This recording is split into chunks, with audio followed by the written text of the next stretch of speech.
I was gonna pull just a couple of carrots, and when I took hold of a couple of them, the greens, up came like a whole handful. So I pulled, I've got, my rows are all just 8 feet, except I have some that are just 6 feet.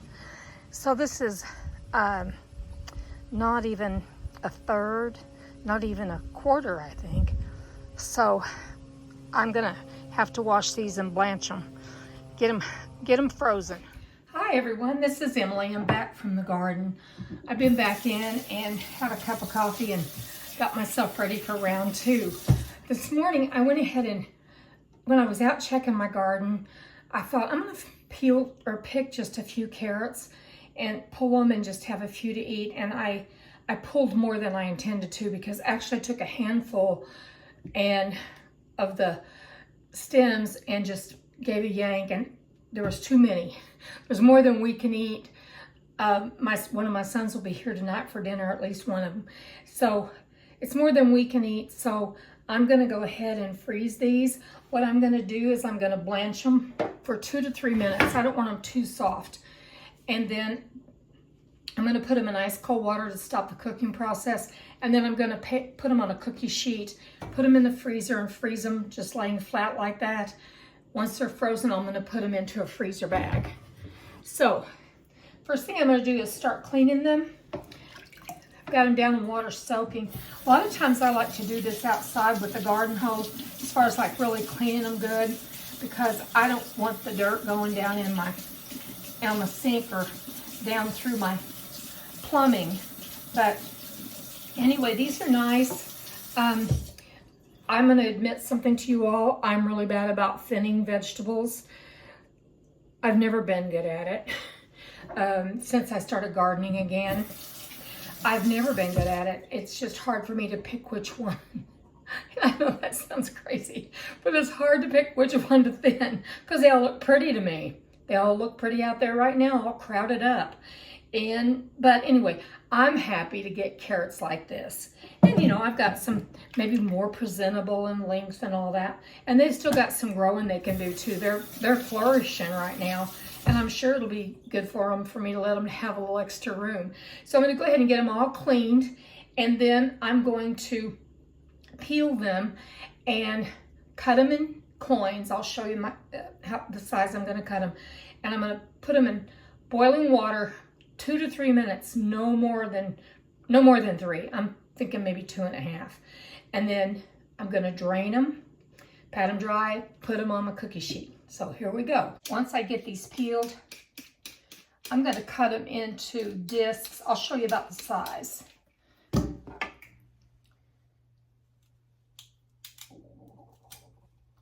About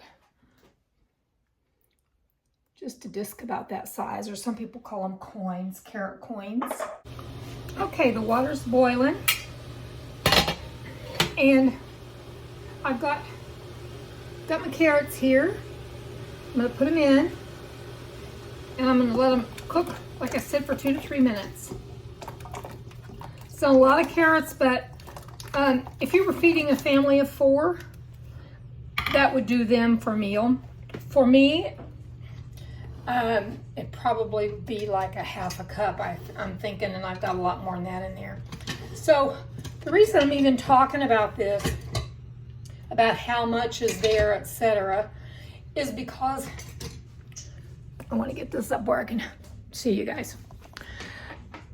The reason I'm talking about it is because a little bit of good nutrition, even though I have an 8-foot row of carrots, you may think, oh my gosh, you know, that's not even worth fiddling with.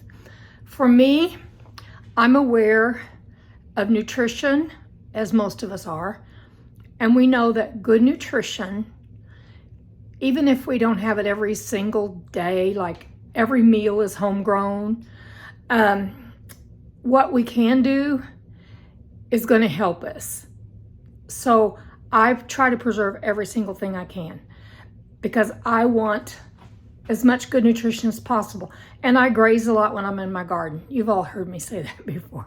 Because I'm out there looking at stuff and I'm picking and eating. Like those pods, the pods of the radishes that I showed you in the other video. So anyway, This is worth it to me for sure. It isn't monetary, it's the value of the food. I grew it. I knew what the seeds were. I'm looking out my window and it's distracting me because it's beautiful out. But anyway, I grew this food in organic soil. It was great soil. I fertilized with organic fertilizers that I totally trust the labeling on. And I know that whenever I'm eating this, that I'm eating stuff and I'm feeding things to my family when they come and eat with me that is totally nutritious. There's no contaminant in it that we can control.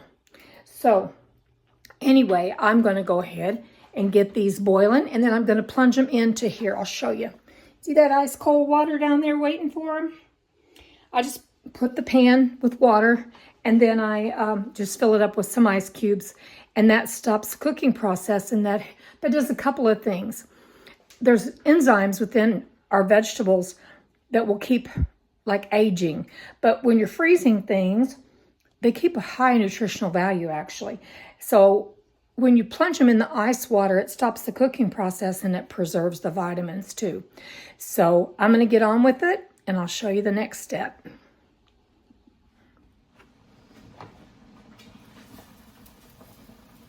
They're looking good. I don't know if this will fit down in here or not. Yeah, it will. It'll work fine. I'm going to turn it off.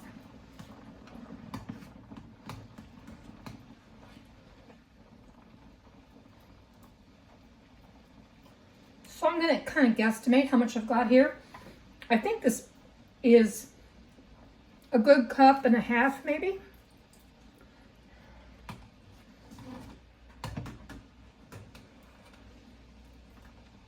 And I did put parchment paper on top of the cooking sheet, simply because what little water is in this, even though I'll strain them to be frozen, what little water is in it could stick to the cookie sheet, and I don't want that to happen.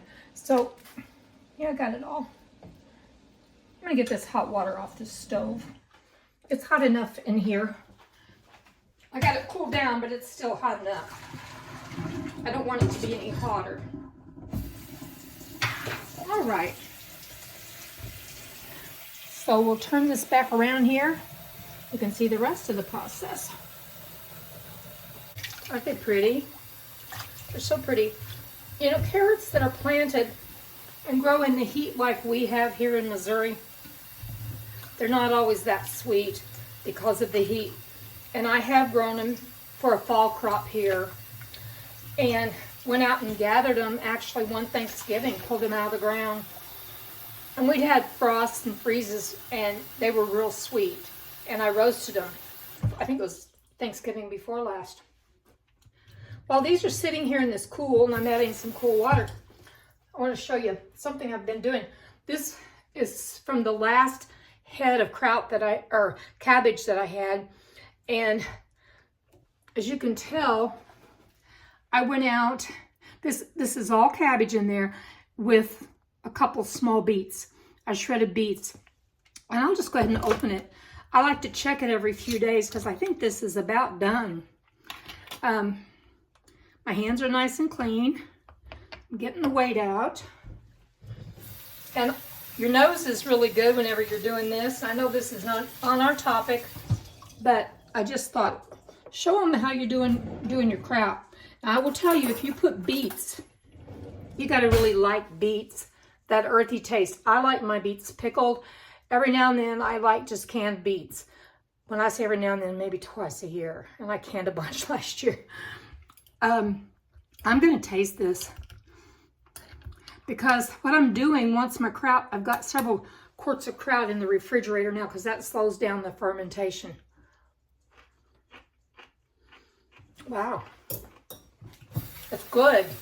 Really good. It's ready to go. Meaning it's ready to be stored. And I stored it in a refrigerator in my garage. Now this is the big leaf that I put on top. I'm leaving it right in there because it's good to eat too. You all, if you want to know how good fermented foods are, just look up lactobacillus or fermented foods. I'm going to set this aside because I am going to put a lid on it, like a canning lid that I save, because you don't have to seal them. You don't can this. If you can it, you'd kill all of your good bacteria that's so good for your body. So I'm going to set it aside, and I'm going to put a canning lid on it in this ring and store it in the refrigerator, and I'm going to put the date on the top. Okay, these guys are about ready. And just 1 second.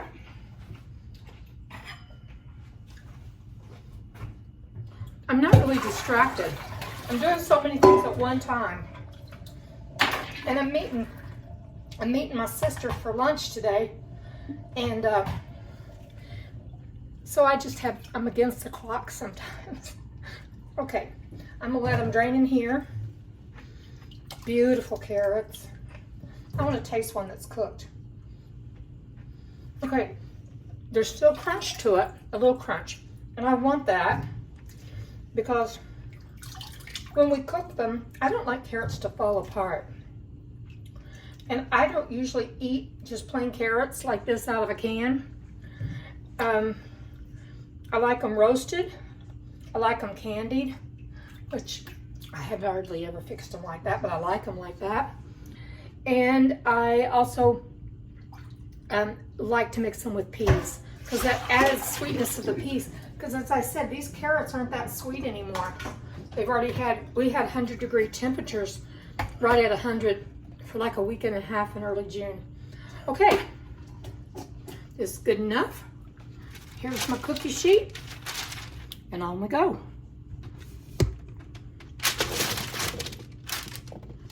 I'll show it to you.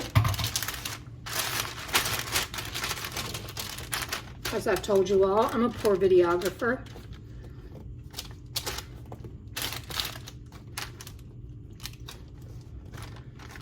Okay, these are going to go in the freezer like this. They're going to go in the freezer until they're frozen solid. I'll be gone. When I get back, they'll be ready, and I'm going to bag them up. I'm going to get all the air out. I'll probably just put them in regular freezer bags and not use my vacuum sealer. I don't know. I'll wait and see how I feel about it. So there you have it. Look at me chewing that crap. There you have it, you all. Thank you for bearing with me. You all have a great day. Bye.